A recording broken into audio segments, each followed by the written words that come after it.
do you have any doubts on whatever we did last time? Did you do the homework which we had? Yes, sir. I do. This is. Yeah, I have problem. Standard deviation. Oh, you have a problem with standard deviation? Yes.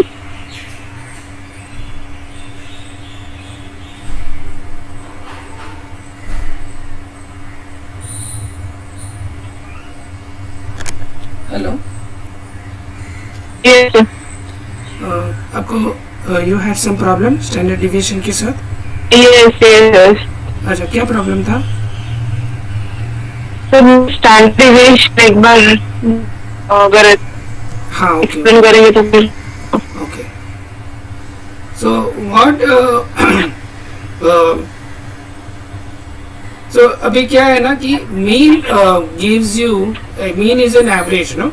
So the your data must be lying on the left hand, very left hand side, okay? And Okay. your data must be lying on the right hand side, right? So so your mean is like a kind of a average point. It does not tell you exactly how much the data is deviating, right? So for example, you may have 11, 12, 13, 14, 15, 16, 17, 18, 19, 20. Then you will say the mean is around 15. But you will not know that the data point which is 20, how far it is from the average. No, there are some points which will be very far from the average, and some points which will be near the average. So average does not give you the full picture of the entire data set all the time. It is just giving you a rough value, right? And that is where your standard deviation comes into place. Standard deviation is a range, a starting point and an ending point, which behaves like an average only. You're getting it? Which behaves like an average, Yes, sir. but it is giving you a range of that average, you can say. तो जब आप इसको आप average बोलते हो तो you're talking about one value.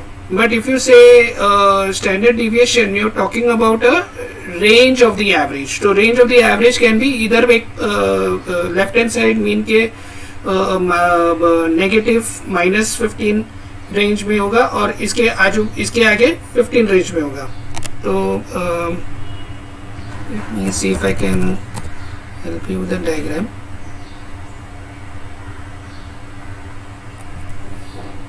तो सोचो ये मेरा लाइन है इधर, okay? And here you have got one point over here, one point over here, right? One point over here, and then one point over here, one point over here, one point over here.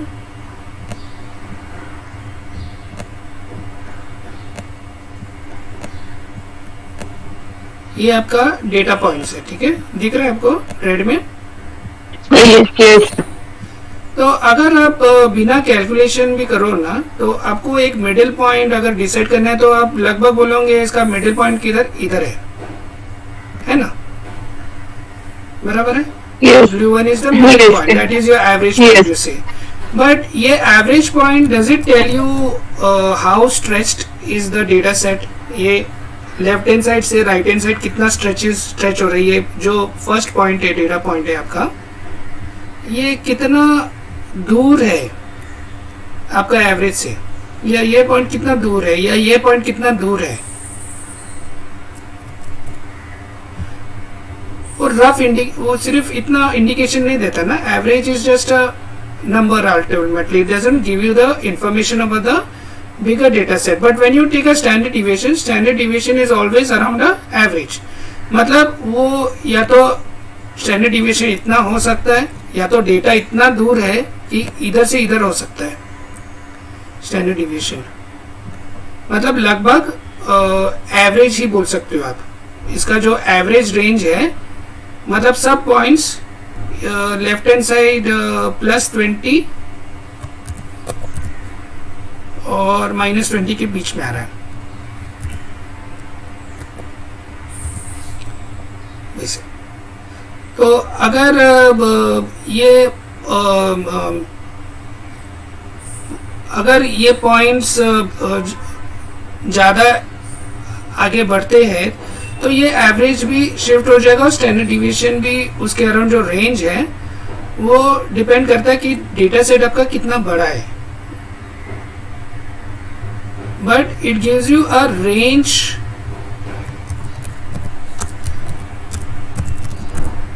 Average range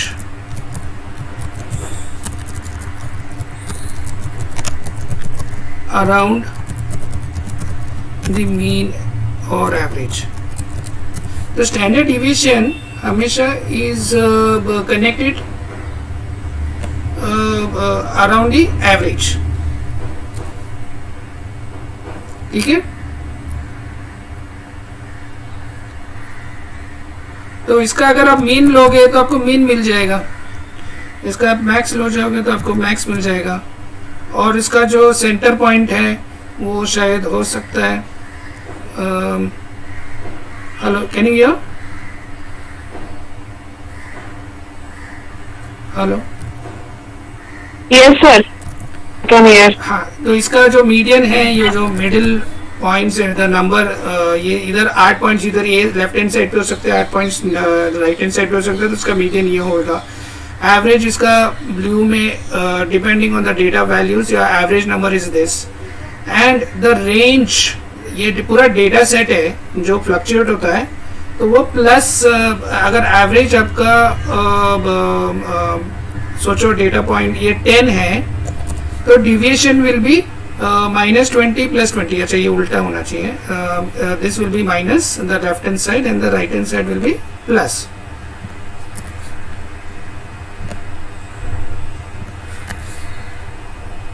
So it is like +-20 around the average. मतलब इसका जो standard deviation है, data values is fluctuate हो रहा है between -30 to +30. एक लगभग average range बोल रहे हो आप, एवरेज नंबर ना, एवरेज रेंज, क्योंकि आपने 10 को आपने -10 से अगर एक्चुअली 10 अगर 10 है नंबर तो 10 - 20 you can say -10,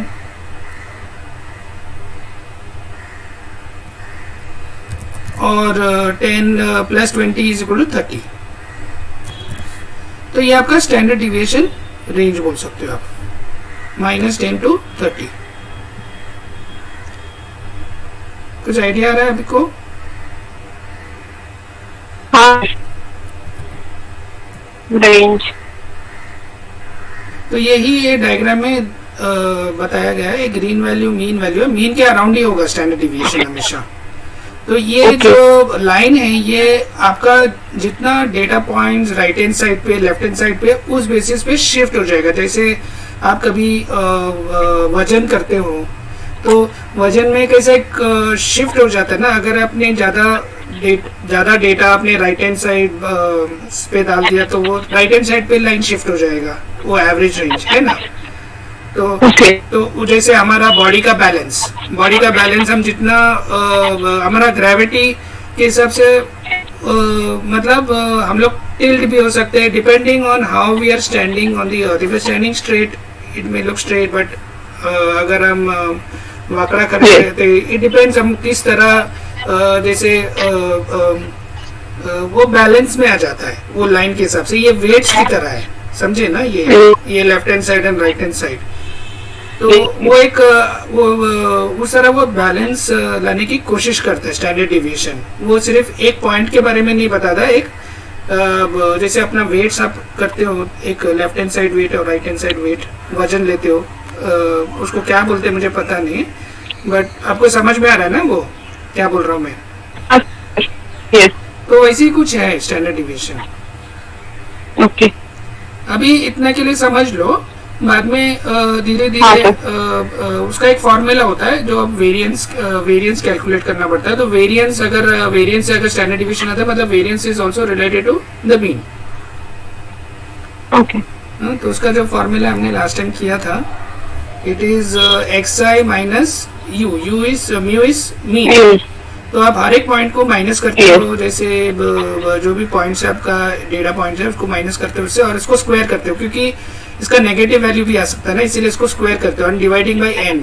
तो ये लगभग आपको इसकी तरह ही दिखेगा, जैसे आप एवरेज कैलकुलेट करते हो ना वैसे ही दिखेगा, जैसे समेशन ऑफ सम। ये ई सिंबल आपको समझ में आता है, मैथमेटिक्स में इसको सम बोलते हैं। yes, तो it is a sum of x values divide by n. ऐसे लगभग यही दिख रहा है ना आपको, एवरेज का फॉर्मूला ही दिख रही है, दिख रहा है। yes, एवरेज का फॉर्मूला क्या है? एवरेज का formula will be sum of x i divide by n, that is and average yes, formula. But the formula for standard deviation is summation of x i minus mean. मतलब mean के around मुझे वो value चाहिए, basically range चाहिए मुझे। तो जो भी आपको नंबर मिलेगा उसको प्लस और माइनस कर दो मीन के अराउंड, तो वो आपका रेंज मिल गया। जैसे अभी स्टैंडर्ड डिविएशन इधर कितना है, 15 है, बराबर है। लेकिन ये डिपेंड करता है इसका मीन क्या है। तो इसका मीन क्या है हमने कैलकुलेट किया है क्या? इधर इसका मीन क्या है? 2 नहीं, ये क्या है? वेरिएंस है। variance, हाँ, तो मीन क्या है इसका हमने कैलकुलेट किया है क्या? मीन इसका 163 है ना, बराबर है। तो व्हेन यू से स्टैंडर्ड डिविएशन इज 15, मतलब 163 को 15 ऐड करना चाहिए राइट हैंड साइड पे, और माइनस 15 ऐड करना चाहिए 163 को इस पे। तो वो जब आप करते हो तो आपको एक रेंज मिलेगा, एक स्टैंडर्ड डिविएशन। डिविएशन का मतलब है कितना डिविएट हो रहा है, मतलब कितना एवरेज से हट रहा है, ऐसे। क्योंकि सब वैल्यूज एवरेज नहीं होगा ना। yes, एक मैंने कभी एग्जाम्पल ट्राई नहीं किया, let me see to explain you.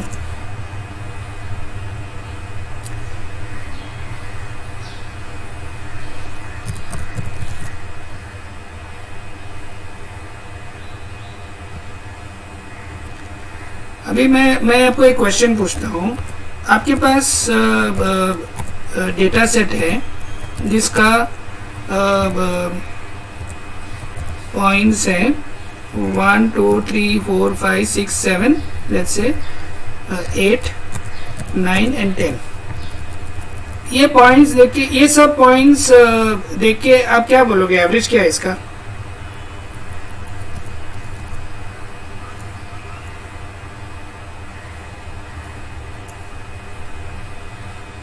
Hello, 10%, हाँ, मतलब ये सब नंबर 10 के अराउंड ही है ना, बराबर है ना। इट इज नॉट, कोलन डालना है, नॉट में। अच्छा, ये फॉर्मूला राउंड, तो B2 colon, so average is 10, बराबर है।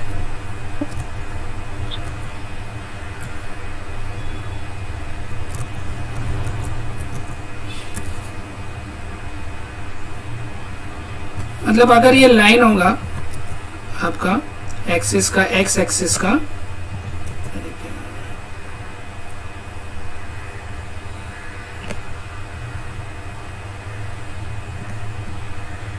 और लेफ्ट हैंड साइड आपका 0 से स्टार्ट होता है और ये आपका 20 है।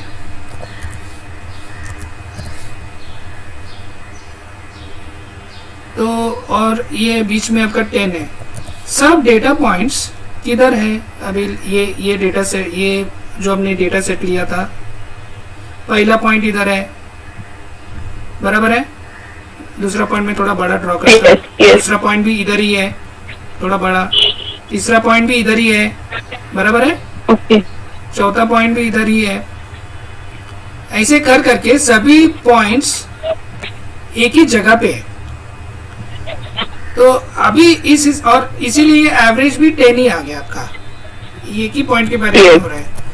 लेकिन अगर मैं बोलूं ये सब पॉइंट्स एवरेज से कितना हटके है, कितना डिविएट हो रहा है, कितना बाजू में है, तो आप क्या बोलोगे? कितना हटके? कोई क्या एक भी पॉइंट ऐसा है जिसमें बाकी पॉइंट से हटके है? नहीं। तो इसका स्टैंडर्ड डिविएशन आइडियली 0 होना चाहिए था, yes, क्योंकि ये हटके नहीं है, पॉइंट्स सभी एवरेज के ऊपर ही है, समझे? yes, अभी आप फॉर्मूला अप्लाई करोगे, average is equal to 10 plus 10, ये जाता जाएगा 10 तक, डिवाइडेड बाय 10 मिलेगा आपको, मतलब 100 डिवाइड बाय 10 हो जाएगा।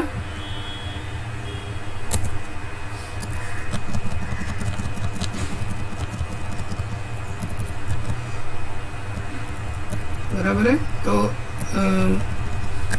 Equal to 100 divide by 10,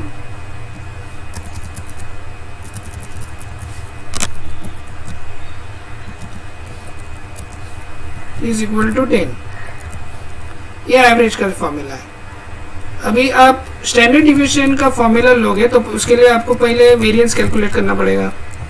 so what is variance? So variance, पहले वेरिएंस कैलकुलेट करते हैं। तो variance is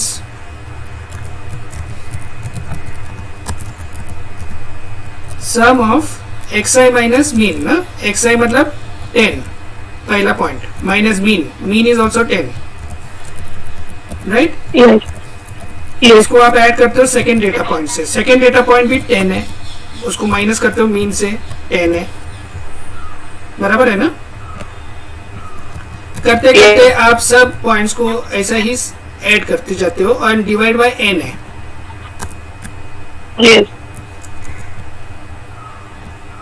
divide by n है तो ये 10 हो गया, और ये स्क्वायर भी है ना, मतलब 10 xi माइनस म्यू स्क्वायर, ये वेरिएंस है आपका। तो ये 10 माइनस 10 स्क्वायर है एक्चुअली, ये भी 10 माइनस 10 स्क्वायर है। हाँ, तो इसको आप कैलकुलेट करेंगे तो क्या आएगा? 0 square plus 0 square is 0, 0 square is 0। करते करते ऐसा हो जाएगा, फिर डिवाइड बाय 10 रहेगा नीचे, करते करते इक्वल टू 0 बाय 10 हो जाएगा। तो 0 bye 10 is 0। So you got variance is equal to 0, standard deviation is equal to 0। तो इसका ये मतलब है कि पूरा डेटा सेट एवरेज के ऊपर ही है, एवरेज से दूर नहीं भाग रहा है वो, ज्यादा क्या, बिल्कुल नहीं भाग रहा है। इसका एक भी नंबर अगर 11 होता था ना, तो 11 माइनस 10 आपको 1 स्क्वायर मिलता था, 1 square is equal to 1 divide by 10 मिलता था, बराबर ना? तो इसका आंसर होता था 0.1। 0.1 मतलब आप डेटा बोल सकते हो कि 10 के आजू बाजू है, मतलब the average value standard deviation is ranging between 9.9 मतलब minus 10, 10 minus 0.1 9.9, and between what is answer 10 plus 0.1 which is 10.1। क्योंकि आपका एक डेटा थोड़ा मीन से हटके है, तो उसका एवरेज भी थोड़ा हटके ही रहेगा। बात समझ में आई आपको? आप समझाओगे, आपको क्या समझा फिर स्टैंडर्ड डिविएशन? मतलब स्टैंडर्ड डिविएशन से जो उसका रेंज पता है। हाँ, रेंज मतलब रेंज अराउंड, रेंज अराउंड मतलब कौन सा नंबर के अराउंड वो रेंज बताता है? मतलब जो हमारा एवरेज है, हाँ, उसके नियर बाय हमें रेंज पता चलता, स्टैंडर्ड डिविएशन क्या। मतलब पूरा डेटा सेट आप बोल सकते हो 9.9 और 10.1 का एवरेज में के बीच में आ रहा है, ऐसे बोल सकते हो आप। ओके, ऐसे स्टैंडर्ड डिविएशन, इसका एवरेज हमेशा बीच में होगा जो 10 है।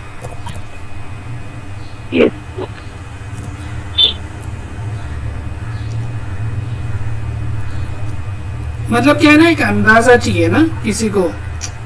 कोई बोलता है कि अच्छा हमारे पास इतना कलेक्शंस आया, इसका स्टैंडर्ड डिविएशन कितना है, तो एक स्टैंडर्ड डिविएशन का डेटा समझ के हमको कुछ एक रेंज पता चलता है। अगर ज़्यादा बड़ा रेंज है मतलब पॉइंट्स बहुत स्कैटर्ड है, और मतलब नज़दीक नज़दीक में नहीं है एवरेज के, और अगर कम डिविएशन जितना कम होगा मतलब एवरेज के अराउंड ही है, सब डेटा पॉइंट एक ही जगह पे क्लटर्ड है। अभी इस केस में data is more cluttered around 1 point, एक एरिया में क्लटर्ड है. अगर स्टैंडर्ड डिविएशन बहुत बड़ा होगा तो इसका मतलब है data is more scattered around the average. मतलब पॉइंट्स थोड़े प्लस 15 पे इधर भी हो सकते, थोड़ा मतलब लेफ्ट हैंड साइड पे बहुत लेफ्ट पे हो सकते, राइट हैंड साइड पे भी थोड़ा राइट पे हो सकते, लेकिन सब पॉइंट्स एवरेज पॉइंट के अराउंड नहीं है. तो इसका ये अंदाज़ा हम लगा सकते हैं स्टैंडर्ड डिविएशन को समझ के कि कितना स्कैटर्ड है पॉइंट्स. ठीक है.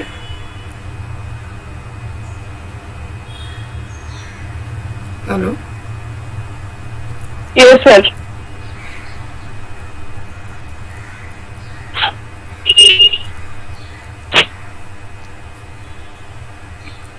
और formula you know how to use it ना, स्टैंडर्ड डिविएशन का. Sir, yes. Actually, I do it, but I had some doubts. No, that's why. हाँ, लेकिन अभी थोड़ा तो क्लियर हो गया आपका. हाँ सर, अब क्लियर हो गए. हाँ. ऐसा क्यों आ रहा है?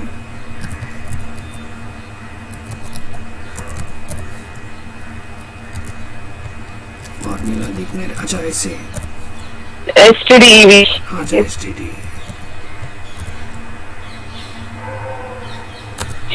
देखा 0 है. अभी इसको मैं 11 करूं तो 0.3, मतलब 10.1 एवरेज है और standard deviation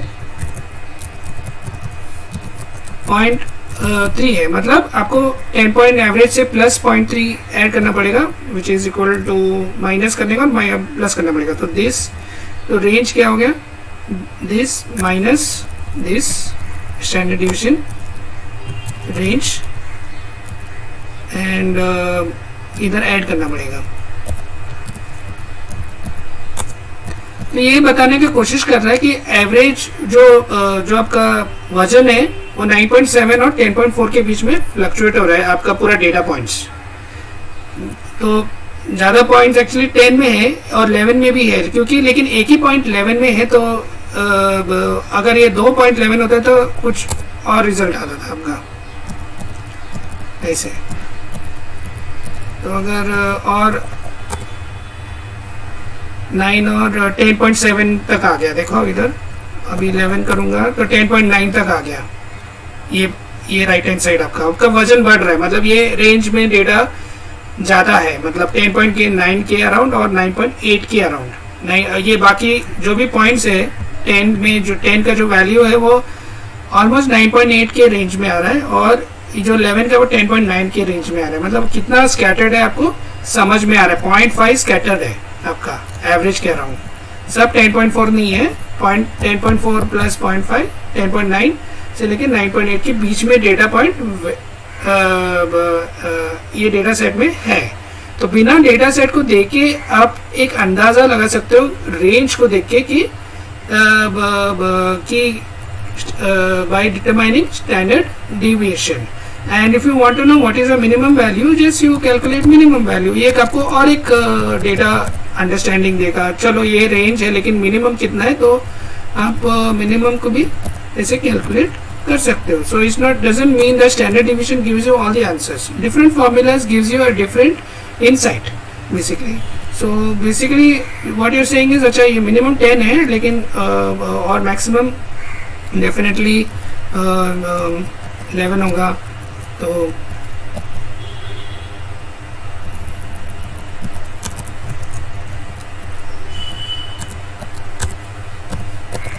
B2 to B11, तो ऐसे मतलब 10 and 11 मीन एंड मैक्स है और उसका standard deviation is 9.8, 10.9 which is around an average. Standard deviation is 0.5 and average is 10.4.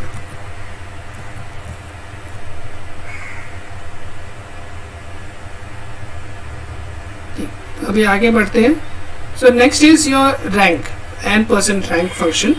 So rank and percent rank is basically ranking you, just like compared to everyone else, in the data set.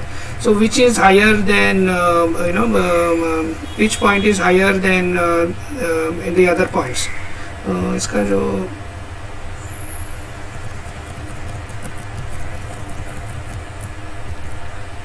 So here you are seeing there is a data set marks achieved 1 to 14. तो definitely the person who has got the least उसका rank बहुत lowest रहेगा, तो लो he has got a 14th rank, and if Yes. and the person who's got just second least marks, his rank is 13 because there are only 14 1 to 14 means 14 students are there, and total so that is your rank. So that is what the rank is doing. So if you want to rank a data set कि कौन सा number आगे है कौन सा number पीछे है, तो you use the rank function. Percentage do you do you have any difficulty calculating percentages? समझ में आता है आपको? हाँ, परसेंटेज। तो अगर आप बोलते हो कि आपका मार्क्स 15 में से 1 है तो दैट इज इक्वल टू 6.67%। अगर आप बोलते हो कि आपका 15 में से 14 मार्क्स है तो आपका परसेंट 93.33% होता है। मतलब अगर 15 में से 14 है तो 100 में से कितना होगा, that is what percentage means. Is Okay. you are clear about this, no? Yes, yes. Or do you want me to explain this? हाँ sir, concept of percentage. Okay. So ये percentage is very obvious, but what is percent rank? Yes. Percent rank is basically also a comparison, but वो comparison 100 में करता है। मतलब अगर आप 15 में 14 हो तो आप 100 में 0 ऐसे बोलना चाहते हो। आपका परसेंट रैंक 0, मतलब आप एकदम से लास्ट रैंक में आ गए। लेकिन अगर आपका मैक्सिमम आपका ही मार्क्स सबसे ज़्यादा है, 14 है 15 क्लास में, तो definitely you are the top ranker, that you are the first ranker. But first ranker is also percent rank में आप 100% आगे हो, ऐसे बोलना चाहते हो। आप या तो रैंक नंबर दे दो या तो रैंक परसेंट दे दो। अगर आप परसेंट रैंक बोलते हो तो what you're trying to say, you are 100% ahead of everyone else, and your rank is at 92%। मतलब you are the अगर क्योंकि आपने 13 मार्क्स लेके आया 15 में से, तो आपका परसेंटेज 86.67 है, लेकिन आप 92nd परसेंट पोजीशन पे हो, रैंक पोजीशन पे हो। इसमें कुछ डाउट है परसेंट रैंक में?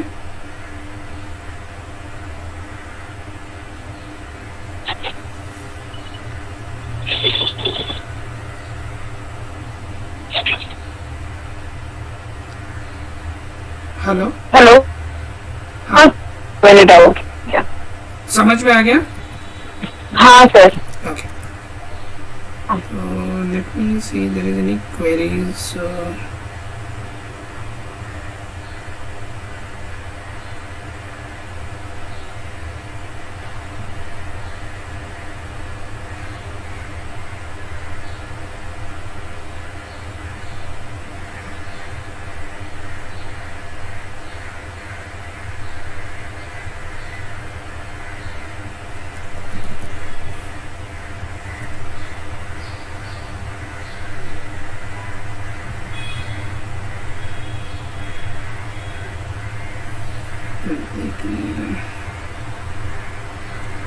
Okay.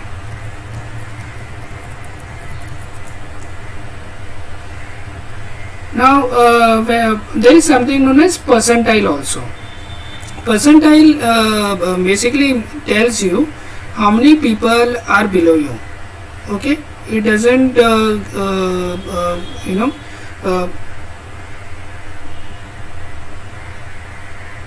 so for example you must have got 80% in the class, but let's say everybody got 80% in the class. So what would be your rank then? Everybody's rank is number 1 then, because everybody got 80%. So how many people are below you? 0 people.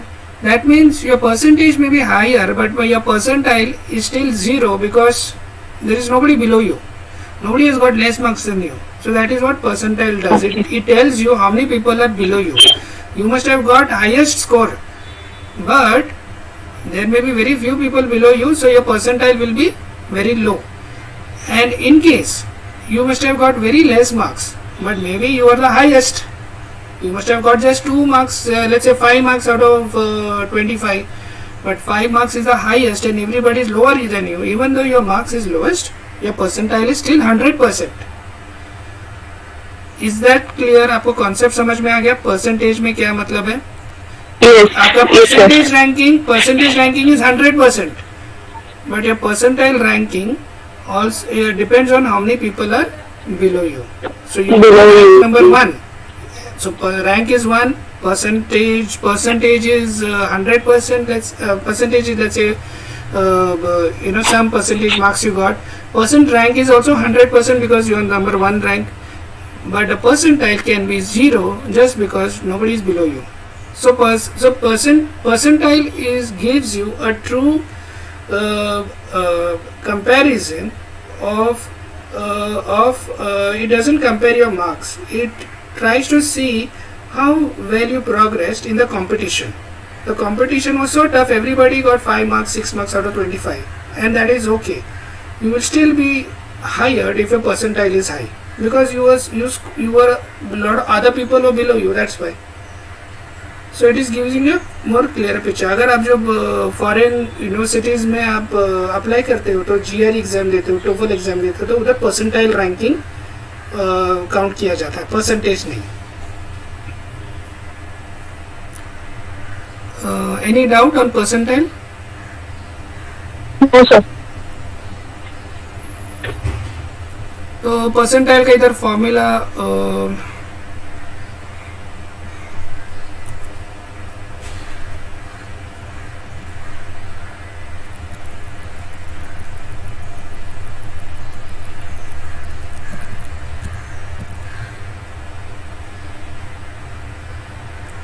तो इधर percentile equal to percentile एक range दे दो, comma 0.1. 0.1 मतलब you are trying to find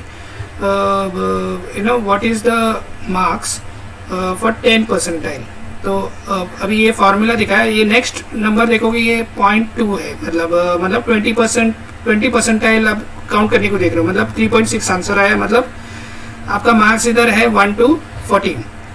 1 to 14 में अगर percentile is 3.6, इसका ये और let me see if it is there over here.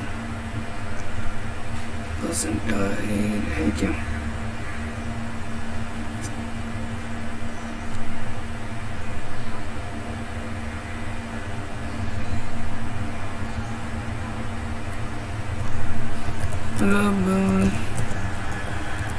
मतलब 11 ऐसे जो मार्क्स है, तो percent equal to percentile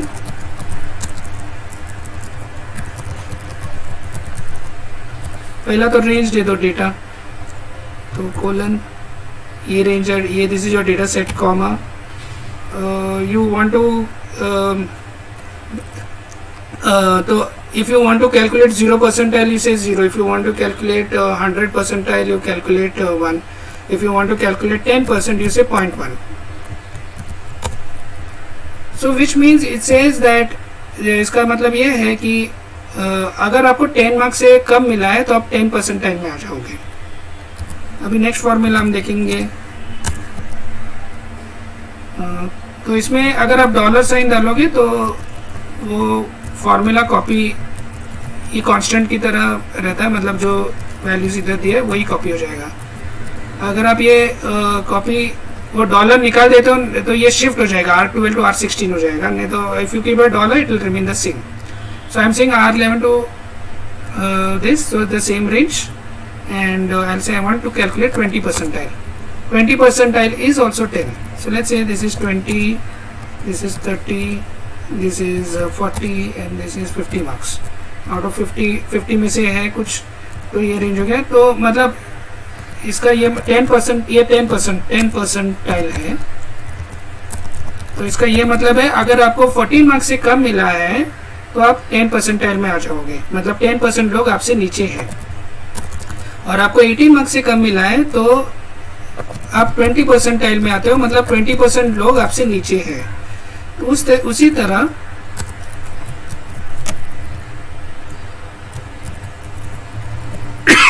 30% calculate करने के लिए 0.3, 80 परसेंटाइल कैलकुलेट करने के लिए तो सोचो ये 80% है तो 0.8. मतलब अगर आपको 42 मार्क्स मिला है जो लगभग इधर है डेटा सेट में, तो इसका ये मतलब है कि ये 80 परसेंटाइल है, मतलब 80% लोग आपसे नीचे है। तो अभी ग्रुप में सिर्फ 4 लोग हैं, तो ये ऑलमोस्ट 80% ही हो गया। और अगर आपको 100 परसेंटाइल कैलकुलेट करना है तो 1 डालना चाहिए, 0 और 1 के बीच में। This is 100 percentile. अगर आपको 50 मार्क्स मिला है तो you are in 100 percentile range, and what it means everybody is below you. Any doubts on percentile? समझ में आ गया? हाँ sir.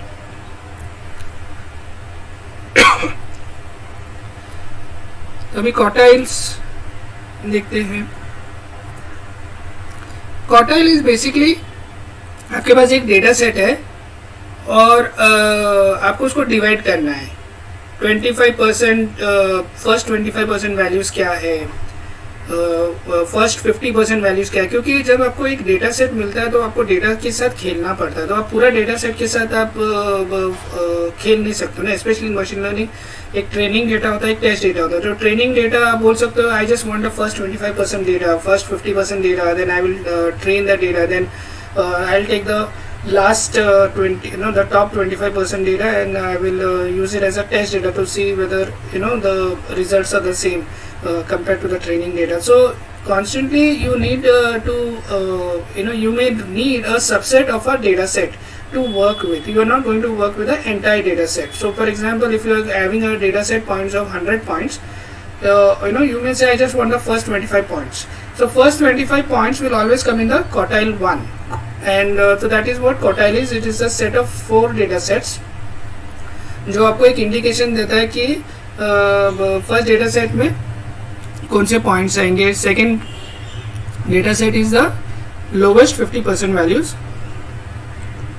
quartile 3 is the third data set, means lowest 75% data values, and quartile 4 is 25% data values. And the interquartile range is simply calculated as the difference between first quartile and third quartile. तो इसको अभी diagram में देखोगे तो ये एक graph दिख रहा है आपको। एक डेटा सेट इधर से चालू हो रहा है and the points you can see in brown and it goes till the right hand side. तो इसका अगर आप 25% बोलोगे तो ये रेंज होगा। ये येलो में जो भी है quartile 1 is a data set containing lowest. तो इसमें कितने पॉइंट्स है? 1 2 3 4 5 6 7 8 9 10 11 12 13 14। तो 14 points are in the quartile 1 range. तो आप और क्वार्टाइल 2 में क्या होता है? लोवेस्ट 50 पॉइंट्स, मतलब ये लेफ्ट हैंड साइड से चालू होके 50 पॉइंट्स इधर तक जाता है, सॉरी ऊपर है क्वार्टाइल 2। ये quartile 2 is a data set containing lowest 50% data point वाली। Quartile 2 data set contains 28 data points. ऐसे हो सकता है आपके फर्स्ट क्वार्टाइल डेटा सेट में 14 पॉइंट्स है, और ऐसा हो सकता है कि क्वार्टाइल 2 में सिर्फ 18 पॉइंट्स है, मतलब बहुत थोड़ा, बस 2-3 पॉइंट ज़्यादा, क्योंकि उतने पॉइंट्स है ही नहीं उसके आगे, मतलब ज़्यादा डेटा सेट आपके लोवेस्ट रेंज में ही आता है। तो बट आपको एक सेट, आप एक उसको एक subset of the data set आप निकाल के यूज कर सकते हो किसी एनालिसिस के लिए। तो you can work on the quartile 2 data set और क्वार्टाइल 1 डेटा सेट और quartile 3 data set. Quartile 3 starts from 0 till it reaches the 75% of the data values, मतलब इसमें 42 पॉइंट्स आ रहे हैं। और अगर आपको क्वार्टाइल 4 चाहिए, quartile 4 is does not belong to quartile 1। Quartile 2 में क्वार्टाइल 1 होता है, क्वार्टाइल 3 में क्वार्टाइल 1 एंड क्वार्टाइल 2 होता है, लेकिन क्वार्टाइल 4 इज एक्सक्लूसिव, मतलब ये टॉप ये बोल सकते हो, क्या बोलते हैं, टॉप 25%। और इंटर क्वार्टाइल रेंज बीच का रेंज है, मतलब क्वार्टाइल 2 और क्वार्टाइल 3 के बीच में। Any doubts? क्वार्टाइल का मतलब क्या होता है?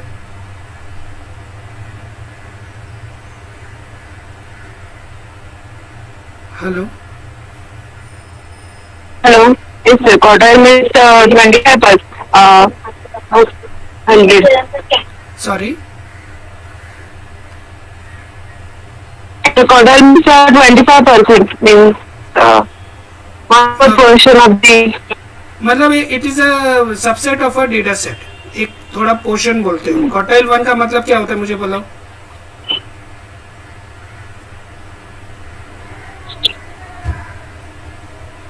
मीन्स सर 25% तक जो है वो क्वार्टर 1 में आ जाएगा। हाँ, मतलब उतने पॉइंट्स आएंगे, जितना भी डेटा सेट हाँ। पॉइंट्स है उसमें 25% डेटा सेट क्वार्टाइल 1 में आएंगे। Quartile 2 Yes. में कितने पॉइंट्स आएंगे? 26 to 50%। 26 to 50 नहीं, 0 to 50। 0 to 50। हाँ, इसमें ज़्यादा पॉइंट्स आएंगे आपको। कभी कभी आपको ज़्यादा डेटा सेट के साथ काम करना है ना, तो पहले आप क्या करोगे, बोलोगे Okay. पहले I will test my result only with 20 with quartile 1 data points. फिर आप बोलोगे चलो ये टेस्ट सक्सेस हो गया, अभी मुझे क्वार्टाइल 2 के साथ टेस्ट करना है। तो आप क्वार्टाइल 2 के साथ टेस्ट करोगे तो ज़्यादा पॉइंट्स मिलेगा आपको। 0 से स्टार्ट करके 50% डेटा पॉइंट्स मिल जाएंगे आपको ऐसे। ओके। और क्वार्टाइल 3 में जाओगे तो 0 से लेके 75% तक जाएगा। 75%। लेकिन क्वार्टाइल 4 में जाओगे तो 75% से 100% जाएगा, तो उसमें पॉइंट्स कम भी हो सकते हैं। ओके। समझ में आ रहा है आपको? यस ये कलर आपको थोड़ा इंडिकेशन देता है। ये येलो कलर बताता है कि इधर से स्टार्ट हो रहा है, इधर एंड हो रहा है। फिर ये उसके ऊपर जो कलर है लाइट ब्राउन, वो बोल रहा है कि इधर से चालू हो रहा है, फिर ये रेड लाइन तक एंड हो रहा है। और क्वार्टाइल 3 ये नीचे पर्पल कलर है जो नीचे से चालू हो रहा है और इधर एंड हो रहा है। लेकिन क्वार्टाइल 4 इधर से चालू हो रहा है ग्रीन कलर में 75% है और 100% पे एंड हो रहा है। और इसमें कितना पॉइंट्स है? 14 data points.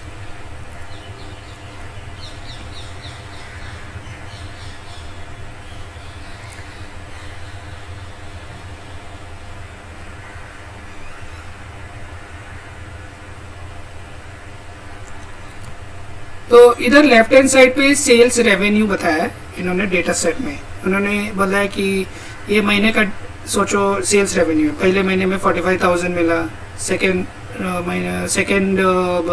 Month it was 23,000, third month it was 32,000, 11,000, 61,000।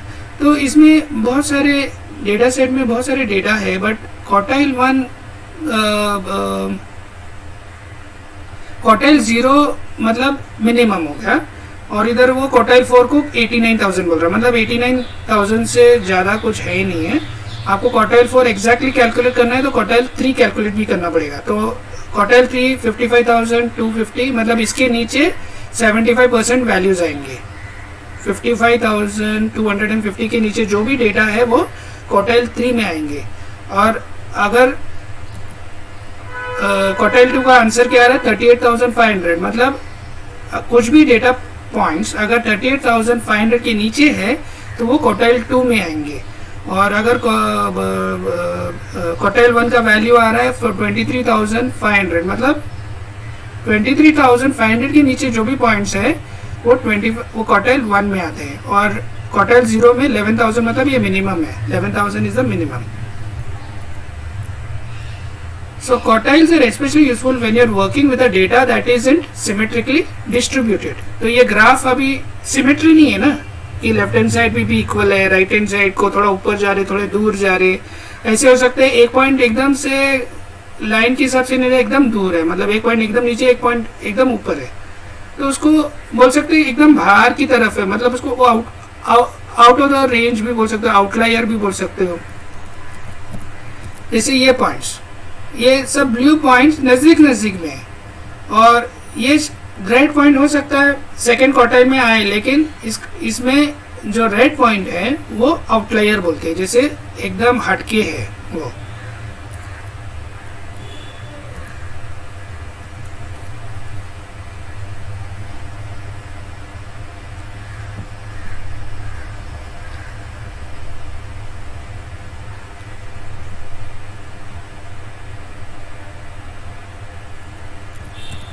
तो इधर फॉर्मूला है, इधर दिखाया है कि quartile A3 to A10 and quartile number 1, और ये क्वार्टाइल नंबर 2 कैलकुलेट कर रहा है। A3 to 102, quartile number 2, quartile number 3 and quartile number 4। और डेटा सेट में क्या है? 1 to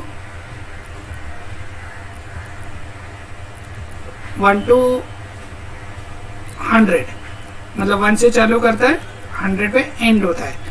तो अगर क्वार्टाइल 1 इज 25.75 तो इसका मतलब क्या हो गया, मुझे समझाओ। सर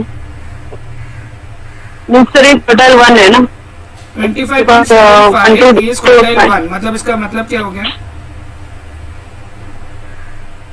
मतलब सर वैल्यूज है वो इसके बीच में ना 20। मतलब अगर कोई भी डेटा पॉइंट 25.75 से नीचे है तो वो क्वार्टाइल 1 में रहेगा। हाँ, तो is 1 below 25.75 then it is in quartile 1, is 2 below 25.75 then it is in quartile 1। ऐसे करते करते आपको 26 जो डेटा पॉइंट है वो डेफिनेटली क्वार्टाइल 1 में नहीं, ये क्वार्टाइल 1 है इसका। क्वार्टाइल 2 का मतलब है, अभी क्वार्टाइल 2 का मतलब बोलो मुझे क्या हो गया? 50.5 इज द क्वार्टाइल वैल्यू, तो उसका मतलब क्या हो गया?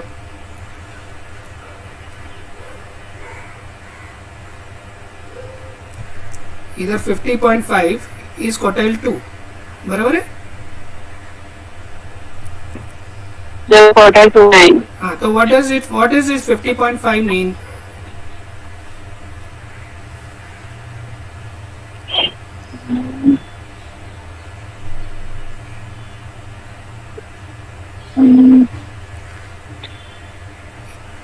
It means if the data point is below 50.5, it is in quartile 2. Yes. If the data point is below 50.5, it is in quartile 2. तो क्वार्टाइल 2 आपको एक वैल्यू देता है, एक रेंज, बट वो वैल्यू आपको वैल्यू देके एक रेंज बताने की कोशिश करता है। तो 50.5 से क्या नीचे है पॉइंट नंबर, ये डेटा वैल्यू 1 नीचे है, 2 नीचे, 50.5 के नीचे है वो। ये करते करते ये 50 तक पहुंच जाओगे। इतने पॉइंट्स क्वार्टाइल 2 में है। अगर आप प्रोग्राम लिखोगे तो ऐसे लिखोगे, पहले तो आप फॉर्मूला कैलकुलेट करोगे। तो फॉर एग्जांपल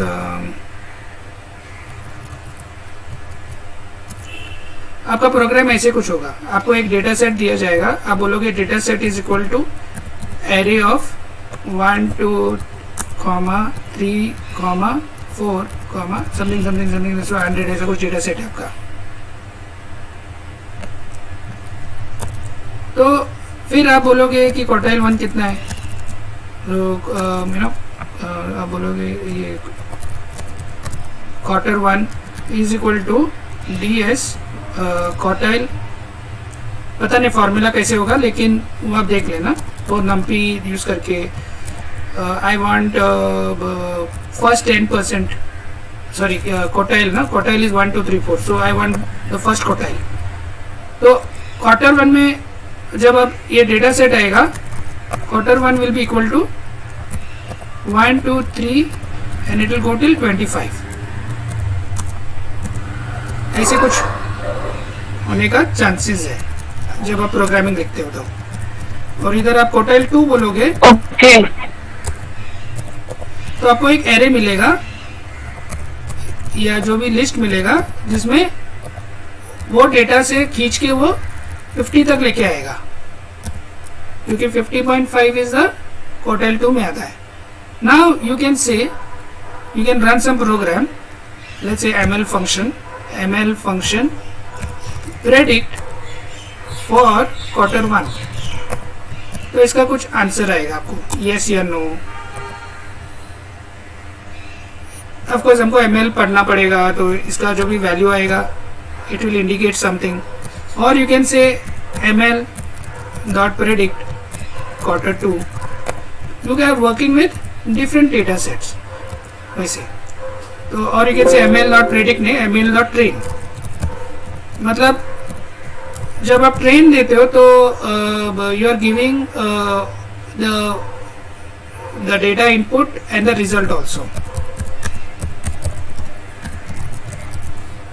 मतलब ये दोनों डेटा सेट आप दे रहे हो। तो ये भी हो सकता है रिजल्ट का एक डेटा सेट है, मतलब अगर 1 होगा तो ये 2 है, अगर 2 होगा तो 3 है, 3 होगा तो 4 है, और ये करते करते 101 होगा, तो ये रिजल्ट है। तो आप बिना देखे भी प्रेडिक्ट कर सकते हो कि अगर ये 100 है तो ये डेफिनेटली 101 है। तो आप पहले तो ट्रेन कर सकते हो Q1 को, Q2 को, और बाद में आप इसको टेस्ट कर सकते हो। तो ट्रेनिंग डेटा टेस्ट Q3।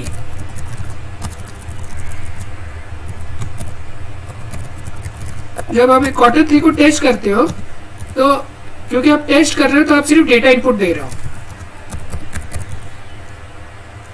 और maybe and out of this you are getting maybe some result.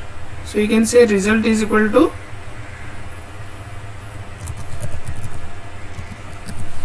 This.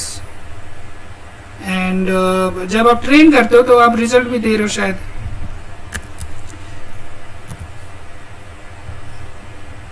Q1 भी दे रहे हो और रिजल्ट भी दे रहे हो, Q1 रिजल्ट्स। बट जब आप टेस्ट कर रहे हो तो सिर्फ आप डेटा दे रहे हो लेकिन रिजल्ट नहीं, और रिजल्ट को आप बाद में एक्यूरेसी देख सकते हो। एक्यूरेसी कितना है रिजल्ट का, ml.accuracy ऑफ द रिजल्ट, ऐसे कुछ भी हो सकता है। This is not the exact way it is written programs, okay. I am not written ML program, but ये सिर्फ आइडिया देने के लिए मैंने एक्सप्लेन किया। आपको समझ में आ रहा है कि एक्चुअल प्रोग्रामिंग में डेटा एनालिटिक्स हम कैसे करते हैं? Yes sir. ओके, तो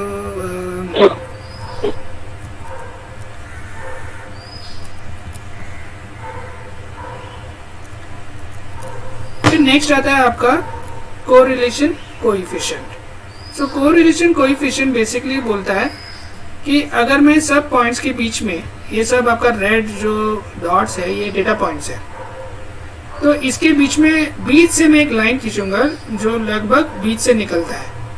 तो अगर ये लाइन सीधा निकला तो इसका ये मतलब है कि ये points are linear, straight line के अराउंड, ये लाइन के अराउंड में, किसी बीच के लाइन में जो दिखता नहीं हमें, लेकिन सब पॉइंट्स एक लाइन के आजू बाजू में ही है, तो वो लीनियर बोलते हैं। Line is equal to linear. अगर पॉइंट्स बिखरे बिखरे होते थे, स्कैटर्ड होते थे, तो ये स्ट्रेट लाइन आप खींच ही नहीं पाते थे। फॉर एग्जाम्पल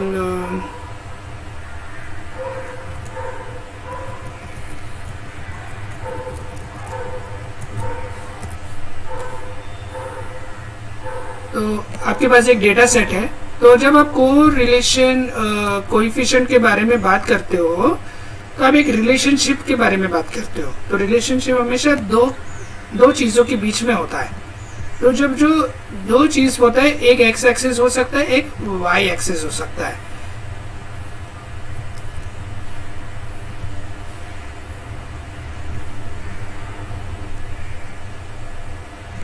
तो एक्स एक्सिस पे आपका हो सकता है you are saying talking about time.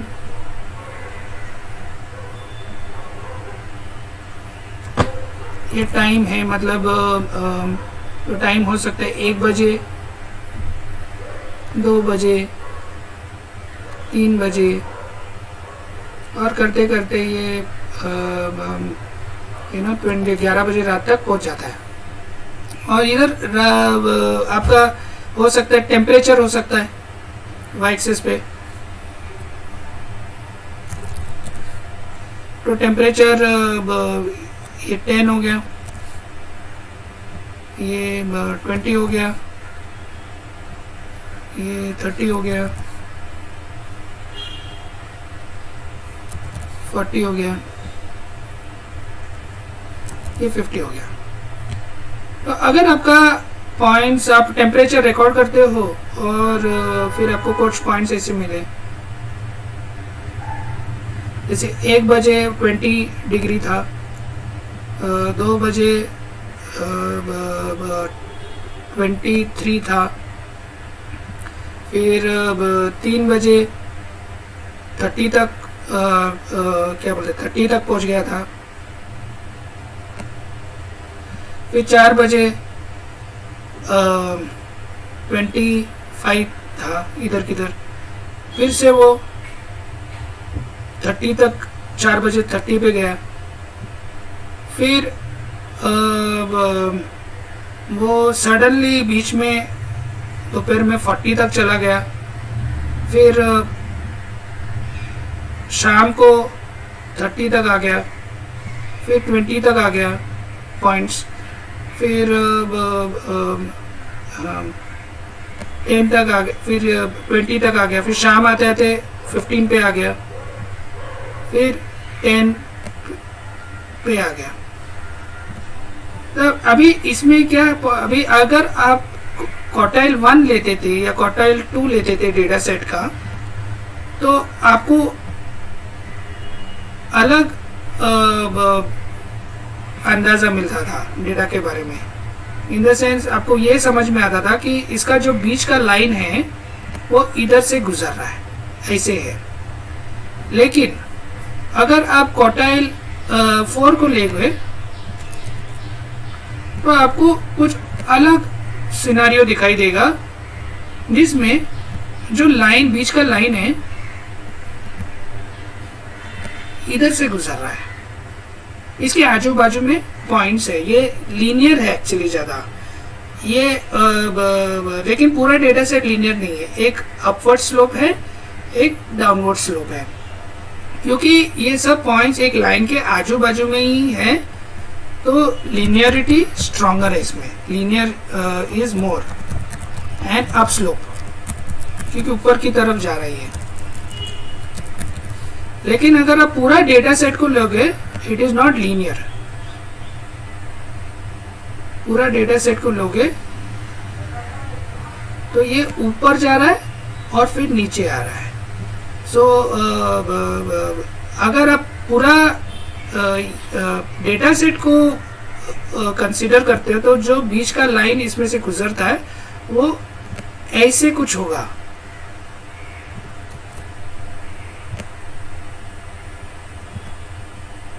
अगर आप ये पूरा डेटा सेट को कंसीडर करते हो तो ऐसे कुछ होगा। तो इसमें अगर आप करोगे तो आपको सब पॉइंट्स लाइन के आजू बाजू नहीं मिलेंगे, थोड़े पॉइंट्स, ज़्यादा पॉइंट्स आउटलेयर में मिलेंगे। आउटलेयर पॉइंट्स मतलब काफ़ी दूर है सेंटर से, थोड़े पॉइंट्स आपको नज़दीक मिलेंगे, लेकिन काफ़ी पॉइंट्स है जो दूर मिलेंगे। तो अगर आपको काफ़ी पॉइंट्स दूर मिलते हैं एक लाइन से, तो दैट इज़ नॉट लीनियर। ज़्यादा पॉइंट्स आउटलेयर में तो मतलब वो लीनियर हो ही नहीं सकता है। आप एक रिलेशनशिप जोड़ नहीं सकते हो। आप अगर रिलेशनशिप जोड़ सकते हो तो ये फर्स्ट क्वार्टाइल के बारे में आप रिलेशनशिप बता सकते हो कि जैसे जैसे टेम्परेचर सुबह से लेके 12 बजे तक बढ़ता है तो टेम्परेचर बढ़ता है, ऐसे बोल सकते हो, relationship between temperature and time. और शाम का जो प्रेडिक्शन है कि जैसे जैसे दोपहर से लेकर रात तक टाइम बढ़ता है तो टेम्परेचर रिड्यूस होते जाता है, तो देयर इज अ को relationship between time and temperature. लेकिन पूरा दिन का अगर आप टेम्परेचर लेते हो तो देयर इज नो को लिनियरिटी। एक लाइन में नहीं जा रहा है, मतलब डेटा लाइक एक बढ़ रहा है या तो बढ़ते ही जा रहा है या तो नीचे आते ही जा रहा है, ऐसा नहीं, कभी ऊपर जा रहा है कभी नीचे जा रहा है। तो कोरिलेशन कोएफिशिएंट आपका ये आंसर करता है कि how linear is the data set, कितना लाइन के नज़दीक, कितने नज़दीक में है। अगर तो वो हमेशा -1 और +1 के बीच में ही आंसर देगा आपको, ये रेंज में ही आंसर आपको कोरिलेशन कोएफिशिएंट देगा। जितना अगर वो लाइन डाउनवर्ड स्लोप है तो वो -1 की तरफ आंसर आएगा। अगर वो स्लोप ऊपर जा रहा है तो +1 की तरफ आंसर आएगा। और अगर 0 है तो ये ऐसे कुछ कांस्टेंट आपको दिखेगा लाइन, मतलब ना अपवर्ड स्लोप है ना डाउनवर्ड स्लोप है, सीधा लाइन, मतलब एक बस फ़र्क ही नहीं है, मतलब जैसे जैसे टाइम बढ़ते जाता है उसमें वो चेंजेस आता ही नहीं है, मतलब उसका ये मतलब है। लेकिन अगर ये स्लोप ज़्यादा बीच का बेंड है तो ये माइनस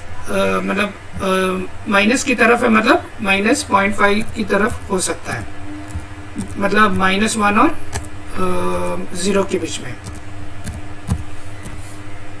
और ये 45 डिग्री एंगल पे है, तो ये ज़्यादा चांसेस है इसका आंसर 0.5 होगा. सॉरी, डिग्री नहीं, व्हाट आई मीन टू से इज, अगर पॉइंट्स ज़्यादा नज़दीक है तो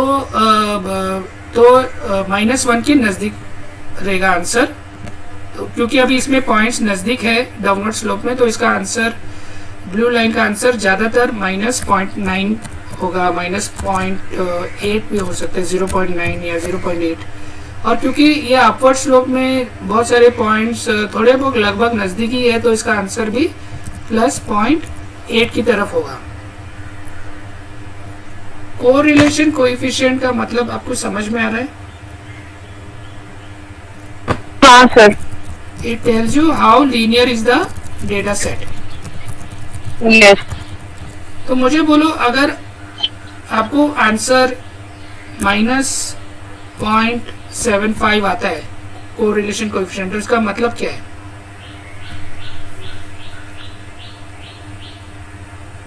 दो डेटा सेट है. पहले ये तो पता चलेगा आपको कि दो डेटा सेट के बारे में बात करें, एक एक्स डेटा सेट, एक वाई डेटा सेट. इसके बीच में कुछ कनेक्शन है और वो कनेक्शन का नंबर है -0.75. तो इसका मतलब क्या होता है? इज इट, पहला तो क्वेश्चन ये हो सकता है कि इज इट डायरेक्टली प्रोपोर्शनल और इनवर्सली प्रोपोर्शनल? डायरेक्टली प्रोपोर्शनल तो नहीं है सर. हाँ, तो इनवर्स है, मतलब एक बढ़ रहा है और एक रिड्यूस हो रहा है. ये नीचे का स्लोप है, डाउन स्लोप है, मतलब माइनस मतलब डाउन स्लोप हो गया. मतलब ये इनवर्स रिलेशनशिप है. सेकंड क्वेश्चन ये है कि ये लीनियर है कि नॉट लीनियर है? कितना लीनियर है ये? ज्यादा लीनियर? नॉट लीनियर है. नॉट लीनियर है सर. नहीं, लीनियर है ना. 0.75 लीनियर है ना. 75%. ओह सॉरी, हाँ लीनियर है, लीनियर है. अगर मेरा और points are in linear. Yes. हाँ, अगर ये आंसर ऐसे कुछ होता था -0.3, तो इसका मतलब क्या होता था? कि ज्यादा लीनियर नहीं है, मतलब वो लाइन जो है उससे पॉइंट्स काफी दूर है, data points. Yes. Non linear का मतलब हो सकता है data points is far from the middle line. Middle line. Yes. जैसे अगर सब पॉइंट आउटलियर में होते थे ना, ये जो इधर है पर्पल कलर में अगर पॉइंट्स होते थे, कुछ पॉइंट्स इधर भी हो सकते हैं ना. यस. रेड वाले नजदीक है लेकिन पर्पल वाले दूर है. ये आउटलायर पॉइंट्स है. अगर ज्यादा आउटलायर पॉइंट्स मिला तो आपको लिनियरिटी मिलने का मुश्किल, चांसेस बहुत कम है, जो भी किसी भी डायरेक्शन में हो. अगर वो मतलब आप एक, if you can draw a symmetric line between the set of points, तो वो लीनियरिटी कोरिलेशन आप बता सकते हो. चांसेस है कि ये लीनियर है, एक लाइन के अराउंड बिहेव कर रहा है पॉइंट. तो कोरिलेशन कोएफिशिएंट कभी आप यूज करोगे, मुझे बोलो.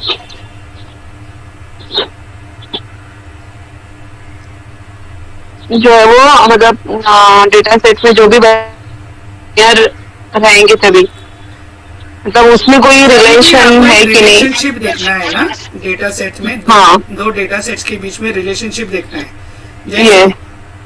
जैसे लड़की लोग कितना पढ़ते हैं तो उसका एक डेटा सेट हो सकता है, और लड़के लोग कितना पढ़ते हैं उसका एक डेटा सेट हो सकता है. लेकिन ये दोनों के बीच में कुछ कनेक्शन है क्या, ये कैसे पता करेंगे? तो इसके लिए आप कोरिलेशन कोएफिशिएंट नंबर मैच करने की कोशिश करोगे. तो आप बोलोगे कि लड़के लोग भी उतना ही पढ़ते हैं और लड़की लोग भी, मतलब सब लोग लगभग सेम रेंज में अप स्लोप में ही है. मतलब डेटा एक उनके बीच में एक लाइन आप ड्रॉ कर सकते हो और दोनों इक्वल है, ऐसे.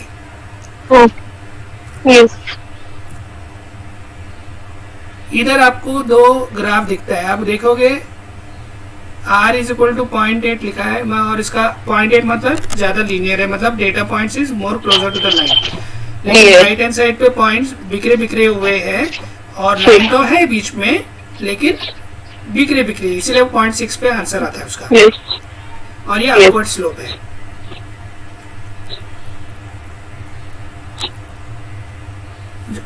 अगर आपको कैलकुलेट करना है तो इसका ये फॉर्मूला है. n means number of points, sum of xy means अब सब डेटा पॉइंट्स को सब Yes. तो आपको x into y sum of product चाहिए, फिर sum of x into sum of y divided by n, n is the total number of points, sum of squares of x, मतलब सब x values को आप square करोगे उसको सम करोगे, minus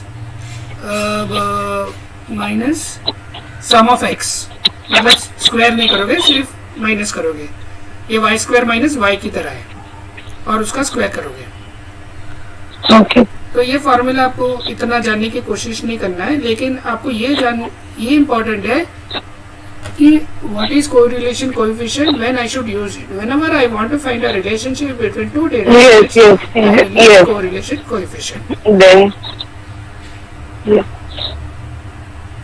तो इधर एक एग्जांपल दिया है, जैसे ये डेटा सेट 1 है 45 23 23 और उसका जो y डेटा सेट है ये 23 4 दिस, और इधर मैंने कैलकुलेट किया है. तो how do you calculate correlation coefficient, equal to cor REL data set 1 comma data set 2.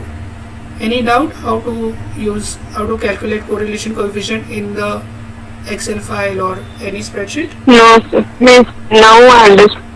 Okay.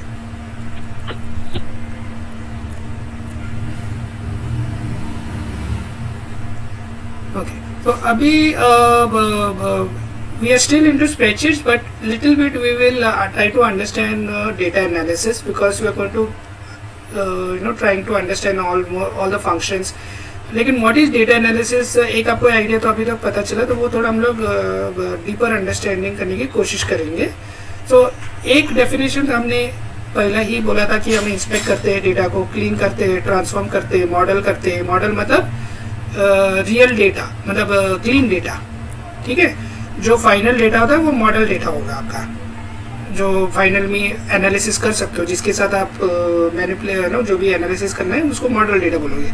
तो मॉडलिंग द डेटा ये भी बोल सकते हो, उस पर आप कोरिलेशन कोएफिशिएंट फाइंड आउट कर सकते हो, मीन फाइंड आउट कर सकते हो, स्टैंडर्ड डिविएशन फाइंड आउट कर सकते हो.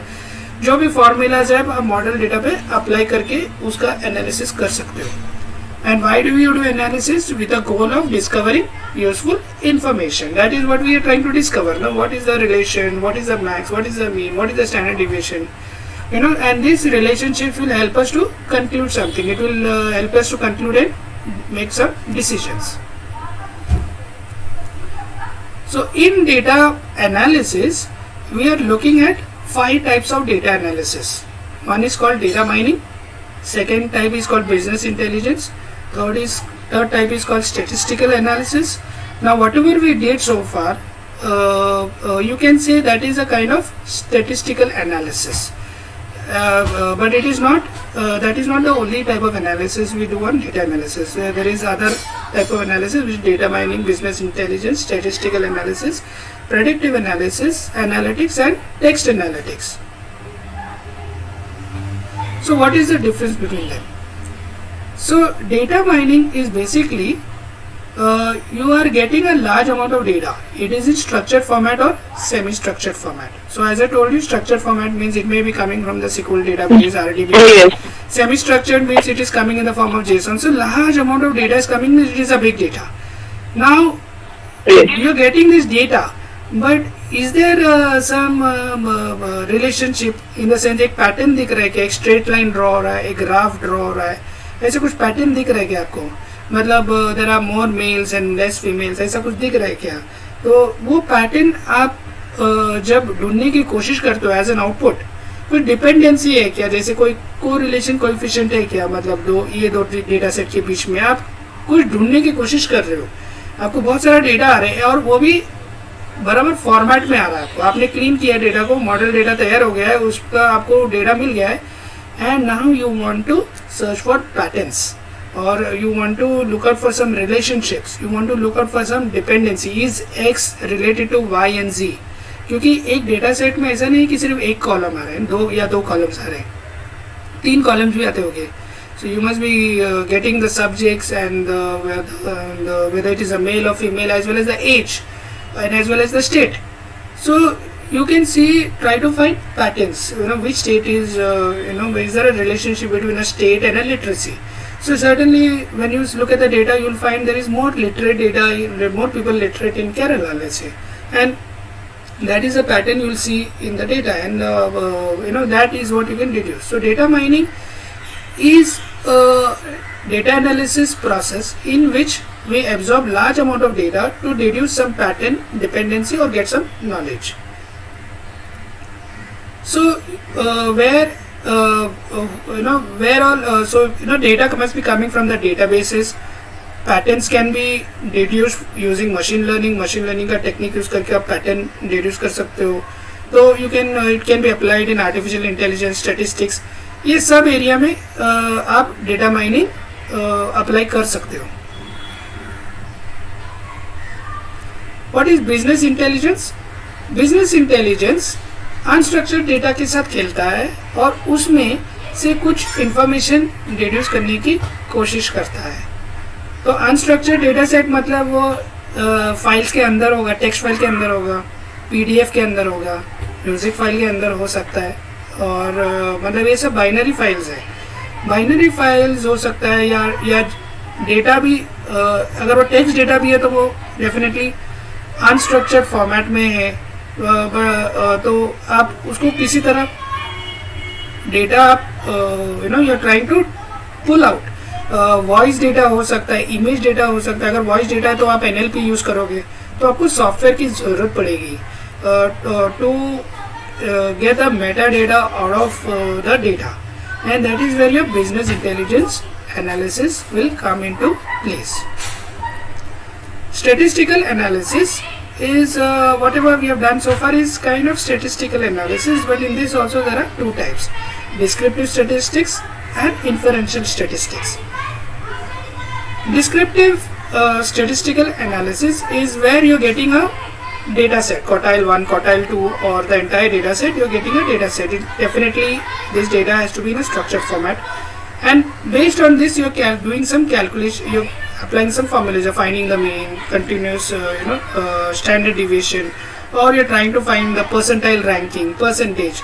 So this is what we have done in the we've been doing, right, in the earlier part, where we found the mean, the median, the standard deviation, mean, the max, percentage, frequency. Inferential analysis, infer करने का मतलब होता है result. What is the result? What can you tell me about this data? So what is the input over here? एक pattern तो मिल गया आपको, अभी पैटर्न तो मिल गया है. और पैटर्न कैसे मिल सकता है आपको? पैटर्न आपको डेटा माइनिंग में मिल सकता है, and you can use ML also for that. तो आपको एक पैटर्न तो मिल गया, लेकिन वो पैटर्न के बारे में आप क्या बोल सकते हो? So you can apply inferential statistical analysis to get a answer whether it is yes और नो.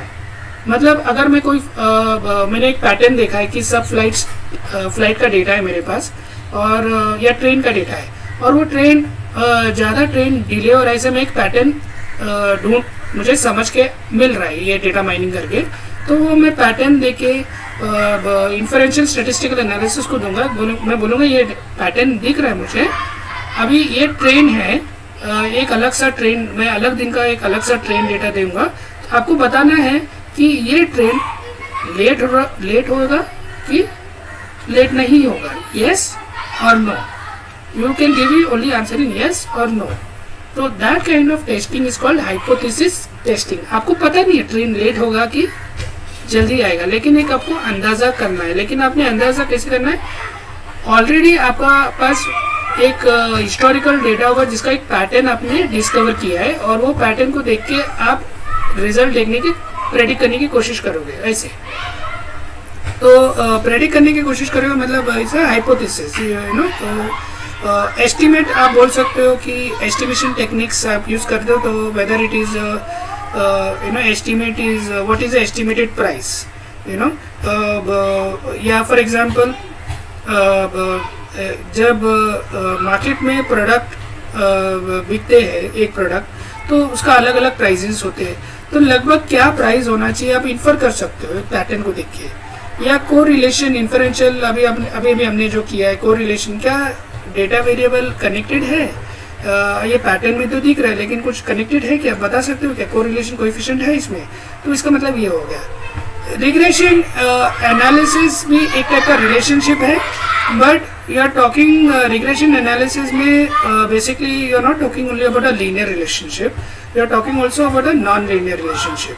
सो नॉन लीनियर रिलेशनशिप एक जैसे आपका सर्कल हो गया, ट्राइंगल हो गया, आपका स्क्वायर हो गया, it is not exactly linear, but इसमें कुछ एक इक्वेशन दिख रहा है आपको. एक स्क्वायर का equation is equal to A square A plus B square ऐसे, और एक सर्कल होगा तो पाई आर उसका कुछ इक्वेशन होगा जो सर्कल को डिफाइन करता है.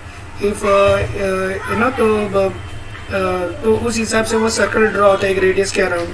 तो regression analysis is a combination of everything you can say, linear as well as non linear.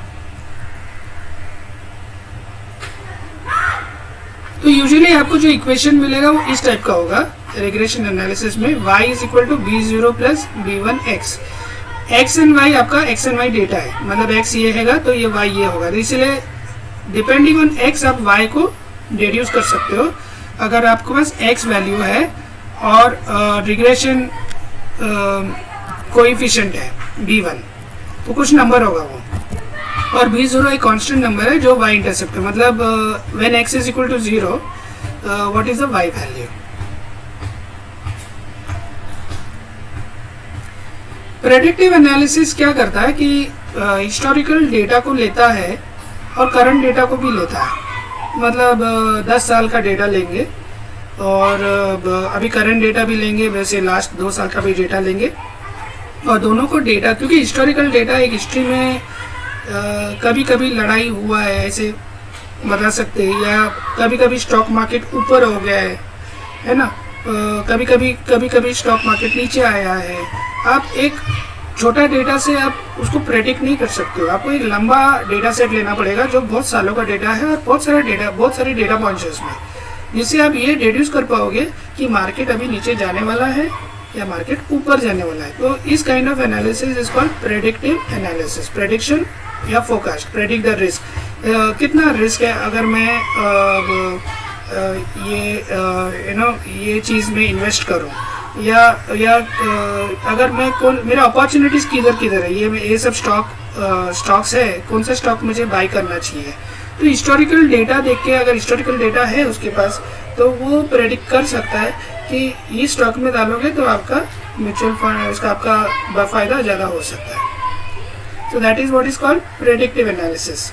Text analytics is specific to text. मतलब जो एक तरह से ये डेटा माइनिंग ही है, but it is very specific to text. Text पे ज़्यादा जोर दिया जाता है क्योंकि we are constantly dealing with text data.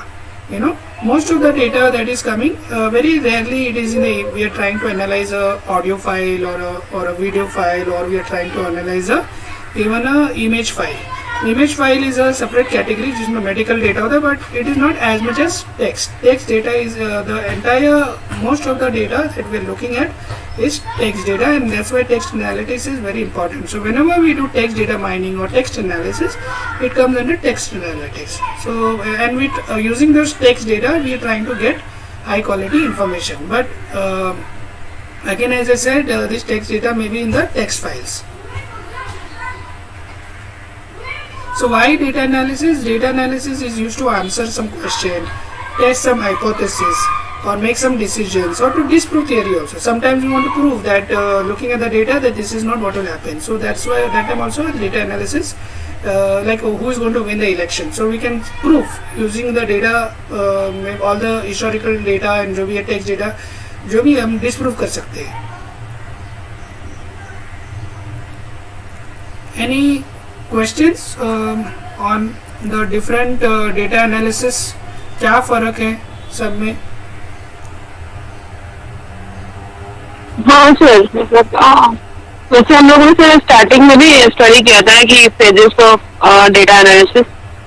हाँ, फिर सिमिलर ही है, बस थोड़ा सा डिफरेंस है इसमें. हाँ, इसमें मैंने स्पेसिफिकली आपको 5 कैटेगरीज हाँ, बताया है डेटा yes, एनालिसिस. yes. आपका जो भी आप डेटा एनालिसिस करते हो आगे जाके करियर में, ये 5 कैटेगरीज में आएंगे ज्यादातर. यस, या तो वो डेटा Yes. माइनिंग में आएंगे, या तो बिजनेस इंटेलिजेंस हाँ. कर रहे हो, या तो स्टैटिस्टिकल एनालिसिस कर रहे हो, या तो प्रेडिक्टिव एनालिटिक्स कर रहे हो, या तो टेक्स्ट एनालिटिक्स कर रहे हो। Text analytics. ऐसा कभी भी नहीं होगा कि आप पाँचों को पाँचों कर रहे हो, क्योंकि आपको एक टाइप के डोमेन में रहोगे। आप स्टॉक मार्केट के कंपनी में हो, उधर आप डेटा एनालिटिक्स के टीम में हो, तो ज़्यादा से ज़्यादा आप प्रेडिक्टिव एनालिटिक्स कर रहे हो उधर।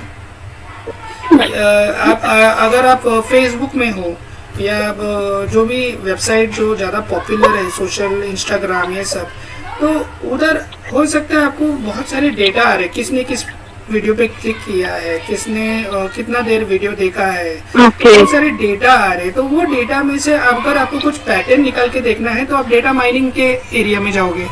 तो फर्क इतना रहेगा कि आप क्या फॉर्मूला यूज करोगे, डेटा सेट को कैसे डिवाइड करोगे, डेटा सेट को टेस्ट कैसे करोगे, ये सब आपका एनालिसिस, आप उसको अल्टीमेटली ग्राफ में कैसे दिखाओगे। तो of course graph is a visualization, data visualization में आता है, बट डेटा एनालिसिस में आते हैं। तो मुझे आप बता सकते हो तो इसका ये एक एक डेटा एनालिसिस का मतलब इसमें क्या अलग है, क्या हो रहा है basically? What is data mining, what is business intelligence, what is statistical analysis, what is predictive analytics, what is text analytics? Can you explain in short?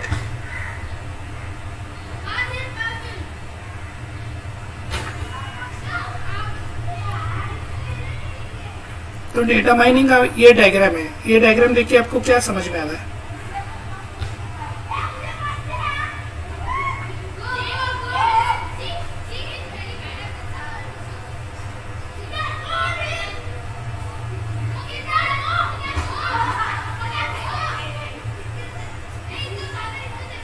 Hello,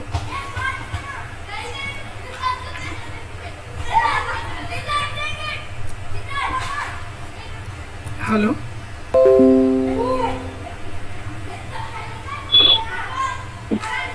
hello. हाँ हाँ just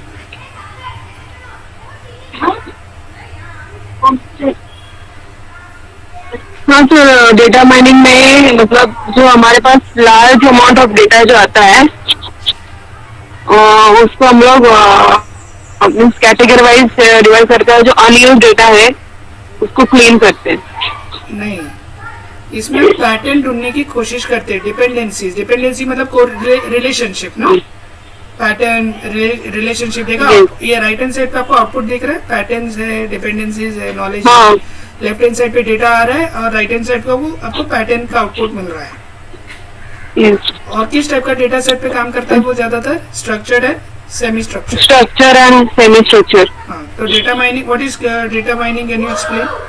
data mining is a data analysis approach in which we process large amount of data to find out patterns, dependency and knowledge. Large amount of structured and semi-structured data to find out patterns, dependencies and knowledge. Yes. आप repeat कर सकते हो definition आपके words में? Yes, sir. Data mining is a process in which data mining is a process in which we are transferring. Data mining is a data analysis process. कोई भी process नहीं है, is a data analysis process. क्योंकि आपको interview में ये question तो आपको बताना चाहिए। So data mining is a data analysis process in which we absorb या input large amount of structured and semi-structured data, and what do we output?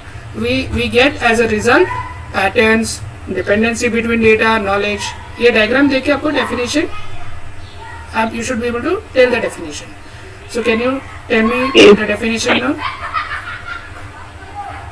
Sir, data mining is a data analysis process in which we process on structure and semi-structured data. Process large amount of large amount of structured and semi-structured data. And what do we get as a result? To follow patterns, unusual data and their dependencies.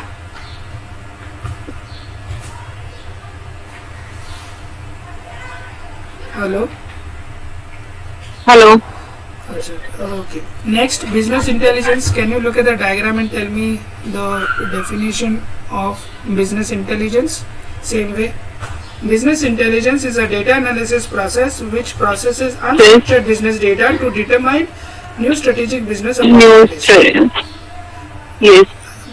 आपका repeat करोगे definition?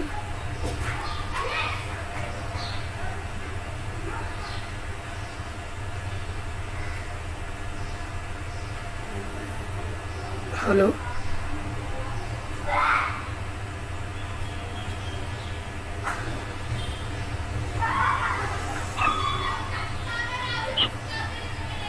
Hello, hello. हाँ, business intelligence का definition बताओगे? हाँ sir, business intelligence is a data analysis process in which we process the unstructured business data to get new strategical business opportunities, means ideas. हाँ, to determine बोल सकते हो। Yes. हाँ, तो अभी आपको इंटरव्यू में पूछा जाएगा, okay so what is unstructured data, tell me Prajakta, आप क्या बोलोगे? Unstructured data means it can be in like last time you told me that it follows some unstructured structure. Data is not structured, ऐसा बोल सकते हो आप। Yes, yes. Structured data is It's all not- those data which is not structured like the way data is structured in database. Means it can be in binary format. हाँ, so हाँ, फिर Yes. में and में जाके आप बोल सकते हो, for example data in binary files are not in a particular structured format similar to JSON Yes. File और डेटाबेसेस, और इमेज और अ वॉइस फाइल और ना और a text or your PDF Yes. file. These are all examples of PDF structured file. data. आपको examples देना पड़ेगा, ठीक है?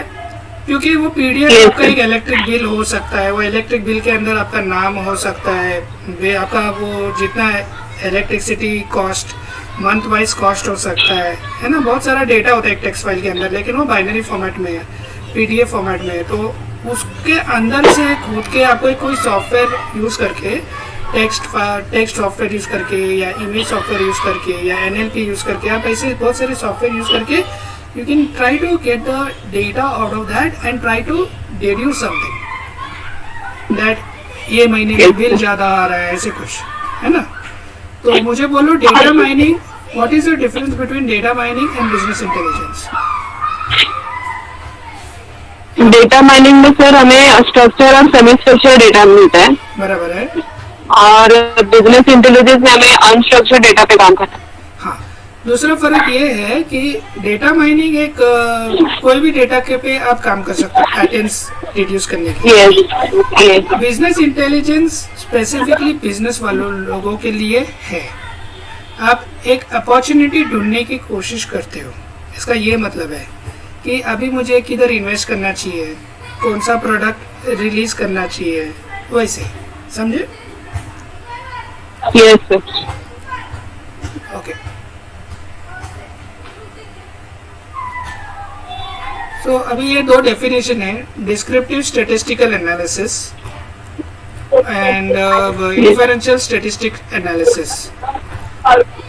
Descriptive statistical analysis can you define?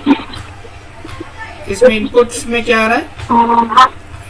Sample data population आ रहा है, आउटपुट में क्या आ रहा है? Sample data population, numerical description output, numeric description. और उसका एक जो एग्जांपल्स है वो मीन है, स्टैंडर्ड डिविएशन है, frequency, हाँ जो हमने देखा था।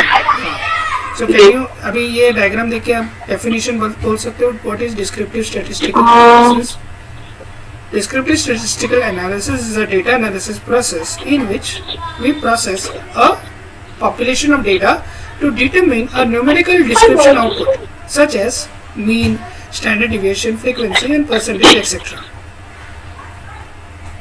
यस ठीक है, आप बता सकते हो डेफिनेशन क्या है? Sir, statistical analysis is a data analysis process in which we Descriptive process the statistical sample. analysis Yes, it's a data analysis process in which we process the sample data of population to get numerical description of such just as like mean, standard. okay. Inferential statistical analysis में input क्या आता है और output क्या आता है? इसमें data आता है कि पैटर्न्स आते हैं?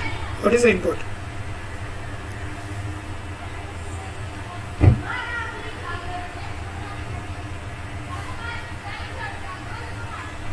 Hello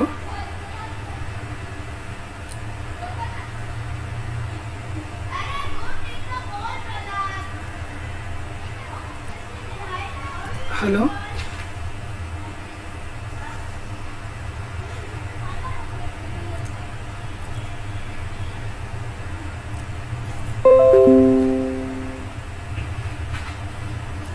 hello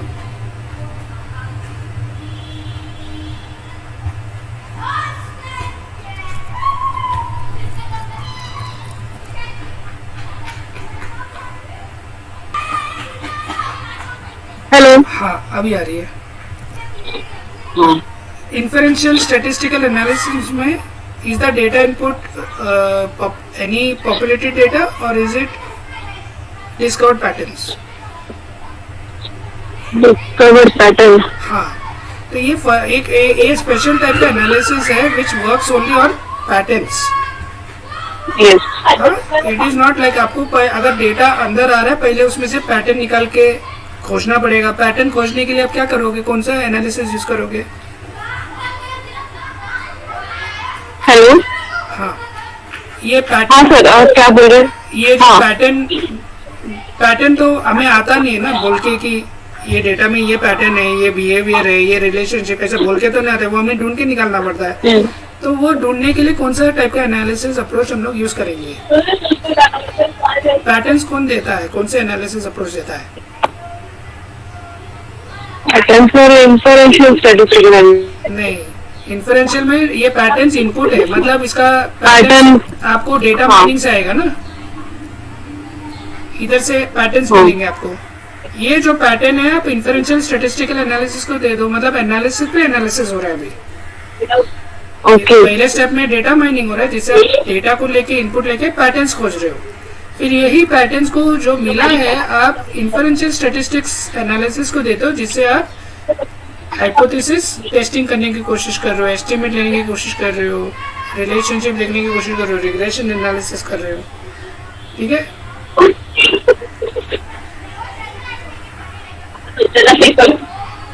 yes sir. Predictive analytics define करो डायग्राम देख के।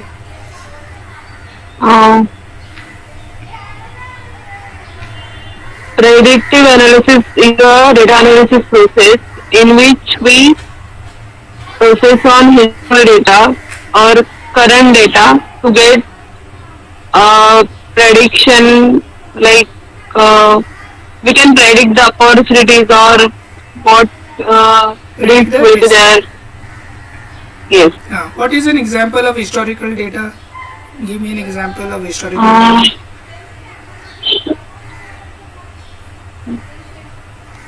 हिस्ट्री ना, data of history, yes, history, means historical मतलब बहुत history. पुराना डेटा। Yes.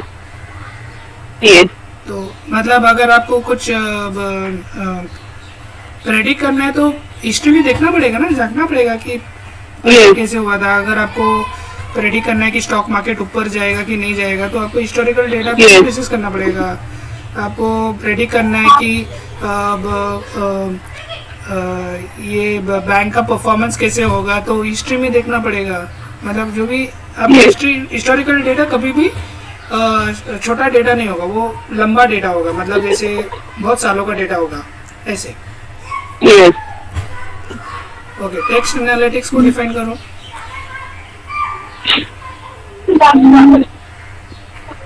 टेक्स्ट एनालिटिक्स में सर मतलब जो हम लोगों ने पहले जो प्रोसेस किया था, मतलब एनालिसिस जो प्रोसेस किया था, means analysis in analysis. Text analytics is a data analysis process which processes text files and to determine some information, high quality information. Text file, example of text file can be unstructured data, semi-structured data. It can be anything, or it can be कभी-कभी हम जैसे पूरा paragraph लिखते हैं ना, एक story बोलते हैं, अभी स्टोरी में से मीनिंग कैसे निकालेंगे? स्टोरी देखेंगे तो स्टोरी इन्फॉर्मेशन कैसे निकालेंगे कि स्टोरी में एक डॉग है, कैट है, ये इन्फॉर्मेशन कैसे निकालेंगे? उसके लिए आपको एनालिसिस करना पड़ेगा। उसके लिए आपको कुछ टूल्स यूज करना पड़ेगा, जैसे नेचुरल लैंग्वेज प्रोसेसिंग का टूल यूज करना पड़ेगा, जो टेक्स्ट मैटर पे, टेक्स्ट डेटा पे वो प्रोसेस करके आपको बता देगा कि कोई दुखी है, कोई सुखी है, ये हैप्पी स्टोरी है, ये दुखी स्टोरी है, इसमें इतने कैरेक्टर्स है, कैसे बताएंगे आप? उसको टेक्स्ट एनालिटिक्स में आएंगे, ठीक है? Yes. Stronger calling here.